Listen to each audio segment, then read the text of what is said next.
If there's one thing I learned while watching Snowden, it's that the NSA is probably watching me right now. Hi, NSA!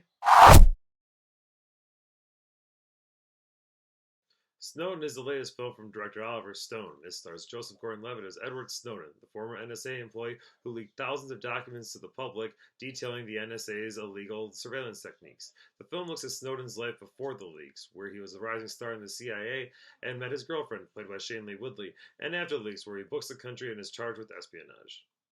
Oliver Stone was once one of the great directors of cinema, especially in the 80s and early 90s when he made such masterpieces as Platoon, JFK, and Natural Born Killers. However, whatever sort of magic and genius he had during that time is long gone, as Snowden continues Stone's recent trend of mediocrity, and by recent trend, I mean the last 15 years of his career.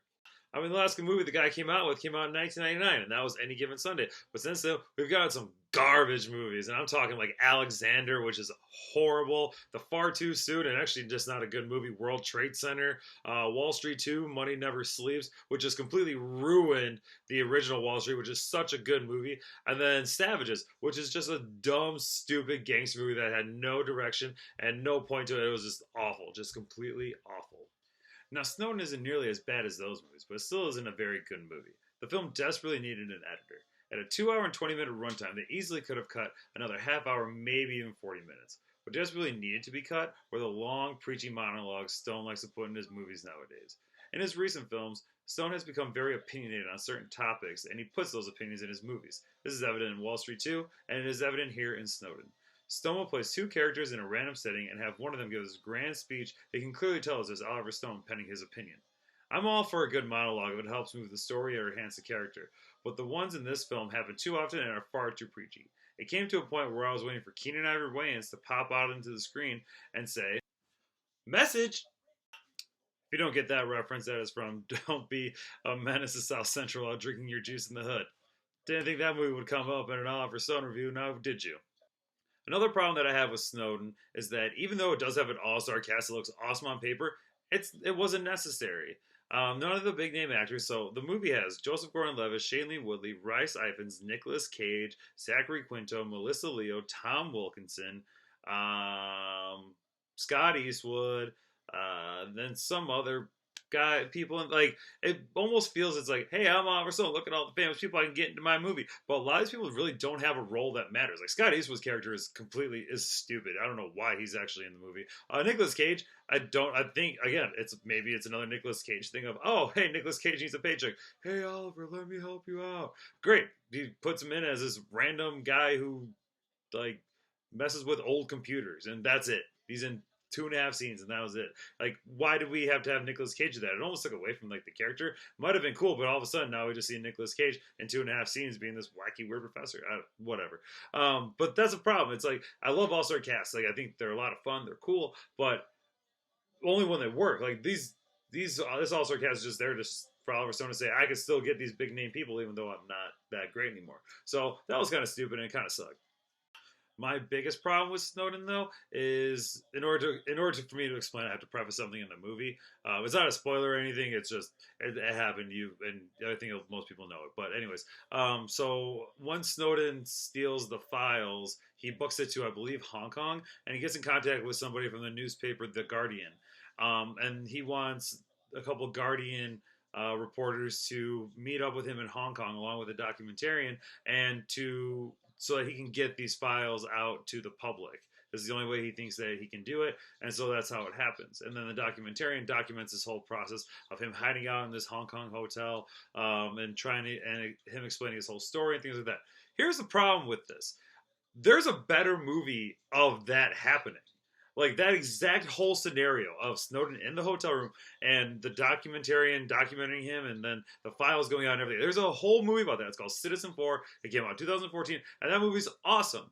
It's really intense, really fascinating, and it's super raw and just really, it's super realistic. It's really intense too because you don't know if Snowden will ever get caught or what is actually going to happen to him, things like that. And that's really the biggest problem with this movie is that there is a better version of it already, and Oliver Stone didn't really add anything to Snowden to make it stand out against Citizen 4.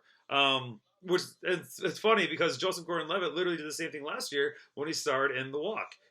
There was a documentary called Man on Wire, which was about the exact same event. And The Walk was is a better movie than Stone because it has more flourishes and it's fun or whatever. But the Man on Wire is such a masterful documentary, and Citizen Four is such a great documentary. It's fascinating, it's compelling, it's really intense, and almost like kind of scary that this is actually a thing that was happening. Like this guy's being hunted around the world, and he's just kept up in this little hotel room in Hong Kong. It's crazy, but what Oliver Stone didn't do is he didn't add anything to it. He didn't like make any new revelations, and he didn't. It was just he basically just retold what Citizen Four was. So essentially, Snowden at the end of the day is a dramatized version of Citizen Four. Now, I know we just dogged the movie for 5 minutes, but there are some positives to this movie that make it not completely terrible. Joseph Gordon-Levitt's really good as Snowden. He really embodies the man. He gets his voice down, the physicality, really brings us inside to the head of Snowden and makes us really understand what he's going through, understand his turmoil and the fact that he wants to be with his girlfriend, but his job is causing him so much stress at home and all the paranoia, things like that. So it's a really good performance. Joseph Gordon-Levitt always gives really good performances, and this is just another one. He's really an underappreciated actor. He's a great actor, but he's an underappreciated actor, and this is probably going to be another one of those performances that people don't really notice, but it's great. It's again another great performance in his career. I also really like Shailene Woodley as his girlfriend Lindsay. I think that Woodley is a very natural and authentic actress, and even in roles like this one where her character was written terribly and was almost useless in the film, I think the girlfriend aspect was just there to really kind of to humanize Snowden a little more, but she gave it her all and she was very good. She actually turned this nothing character into something, so I really appreciated that. I love Woodley. I love watching her movies, so that's good. And then also there's some cool style choices from Oliver Stone. It's almost like a flourish of old Oliver Stone. So get a little bit of that. That kind of keeps the movie at a pace, but like at a good pace, and kind of keeps it afloat. Those three things: it's Snowden, Woodley, and flashes of old Stone. Those are the things that really save this movie from being a complete and utter mess. Overall, Snowden is another mediocre film from the once great Oliver Stone. We do get really good performances from Joseph Gordon-Levitt and Shailene Woodley, along with some cool visual flourishes from Oliver Stone. But overall, the movie's is kind of a dud.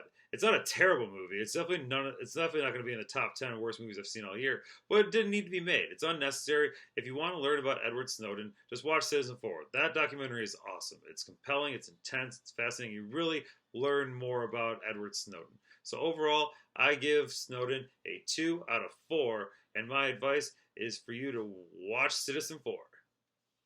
Hey guys, I just want to give you a quick shout out to those who watched my Blair Witch review. Thank you all for watching. Make sure to subscribe to the page. Plenty more videos will be coming up. Definitely some this week. I'll be counting down my most anticipated movies of the rest of the year. And then I'll probably do a top 5 Denzel Washington movies in honor of the Magnificent Seven. Maybe something with Westerns. Who knows? I haven't really thought that far ahead. But yeah, just keep a lookout both on YouTube and at the website, Kevflix.com. Because I'll still be writing some stuff. I know I condone reading. Reading is cool, I guess. But yeah, so down below I have links to I have my link to the webpage. I have links to the Facebook page, my Twitter handle, Instagram handle. But I also put a link to this past week's top 5, which was top 5 Joseph Gordon-Levitt movies in honor of the review I just did. So make sure to check that out, comment on it, like it, whatever. But yeah, just make sure you like Kevflix, and I just want to thank you. So just remember to stay classy and don't do anything stupid.